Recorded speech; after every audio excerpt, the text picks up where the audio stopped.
Salam rahayu-rahayu buat saudaraku sekalian yang ada di mana saja. Saudaraku, ini ada barang peninggalan. Ini tadi siang saya dapat itu dari Blora, saudaraku, dari sesepuh sana, karena tadi siang itu pas hari Kamis itu saya lagi berburu pusaka, saudaraku. Bahasanya itu dapat informasi ada yang memiliki keris-keris pusaka yang bagus-bagus. Setelah saya cek, memang ada beberapa, saudaraku, keris pusakanya itu yang bahasanya istimewa. Dan setelah saya berbincang-bincang sama beliaunya itu ternyata punya ageman juga, saudaraku. Dan beliaunya bilang itu katanya besi kursani. Dan setelah saya cek, saudaraku, barangnya dikeluarkan itu ternyata kok Badar Plosani. Dan ini, saudaraku, dulunya itu kalau di bawah beliaunya itu sering ditaruh di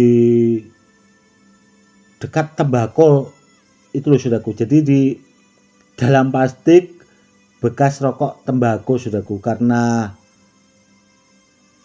barang ini tuh biasanya kalau beliaunya ada kepentingan bepergian, kan beliaunya memang bahasanya itu merokok juga. Karena ya seperti itu, saudaraku, kalau di kampung itu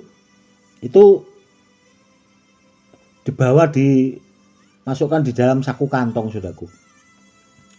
Dan itu tadi ada beberapa mustika juga, namun kalau mustikanya kalau menurut saya ya masih biasa-biasa, saudaraku. Dan kebetulan tadi ada 2 keris pusaka juga yang bahasanya itu saya minat dan akhirnya saya mahari. Dan sama ini, saudaraku, rajanya Badar Plosani. Ini rajanya Badar Plosani, saudaraku. Besar ini, saudaraku. Dan yang seperti ini itu babonan, saudaraku. Cuma ini bahasanya kurang bersih sih sebenarnya, saudaraku. Karena beliaunya bilang itu biasanya dikasih dupa, saudaraku. Pakai kemenyan, diasapi lah, kurang lebihnya seperti itu. Ini besar, saudaraku, dan berat sekali barangnya itu. Yang jelas bagus, saudaraku. Dan ini rencananya itu mau saya bersihkan, saya rendam sama air kelapa, saudaraku, biar lebih bersih. Nanti akan saya simpan, biasanya saya koleksi. Dan menurut beliaunya dulu ini pernah dipakai itu buat melawan penjajah, saudaraku. Karena beliau itu termasuk pejuang. Dan orangnya itu meskipun sudah tua, saudaraku, karena umurnya itu sudah 100 lebih, itu orangnya tetap bahasanya itu masih sehat, saudaraku. Karena ini dulunya itu dari kakeknya, saudaraku.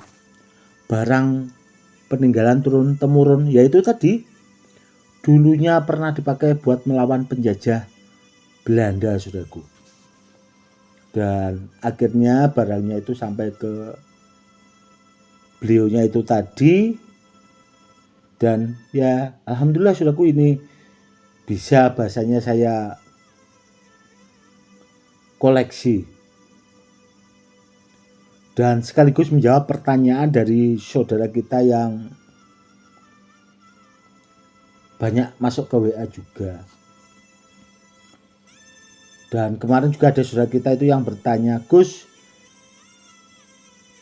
Badar Pulosani itu kok warnanya bisa berubah-ubah ya?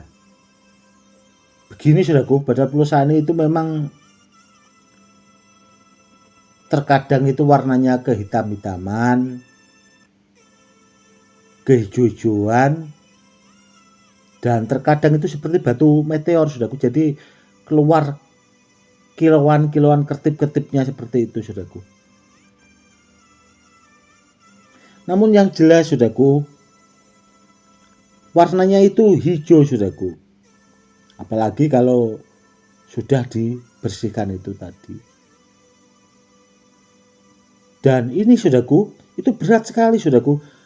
Jadi Badar Pulosani itu kalau dibandingkan sama jenis badar yang lainnya itu ya termasuk paling berat saudaraku. Dan kenapa kok saya juga sering membuatkan edukasi tentang Badar Pulosani, rajanya badar, rajanya besi. Biar kedepannya saudaraku, kalau ada orang yang bahasanya memalsukan dan sebagainya itu biar tidak bisa saudaraku. Karena apa ya? Karena yang jelas dari jenis batunya juga beda, dari namanya beda saudaraku. Dan kebanyakan kan sudah saya sering sebutkan saudaraku, yang dipakai memalsukan itu badar emas saudaraku. Namun beda seperti itu. Karena apa? Karena Badar Pulosani saudaraku itu kalau di tempat saya di Pati Jawa Tengah, di zaman dulunya itu di samping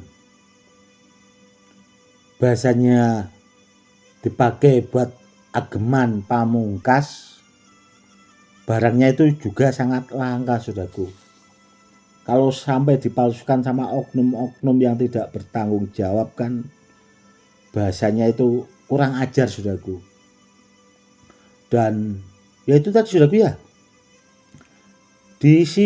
simak baik-baiklah bahasanya, edukasinya, dan diamati saudaraku. Jadi kalau kita punya yang asli Badar Pulosani, seandainya ada orang memalsukan dengan batu badar emas, dia akan ketahuan saudaraku. Apalagi kalau disandingkan dari jenis warna batunya beda, dari ciri-ciri batunya ini juga beda saudaraku. Dia punya ciri khas sebenarnya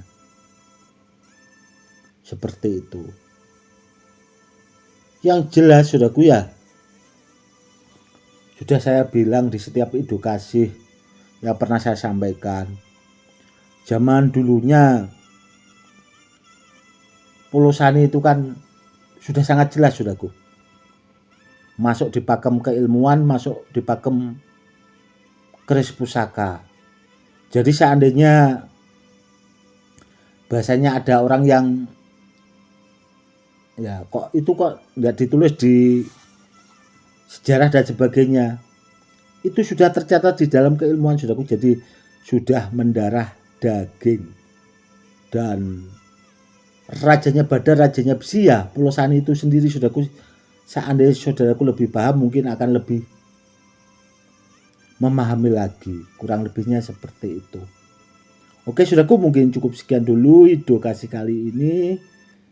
Dan nanti kedepannya kalau ada waktu ya saudaraku akan saya buatkan edukasi lagi.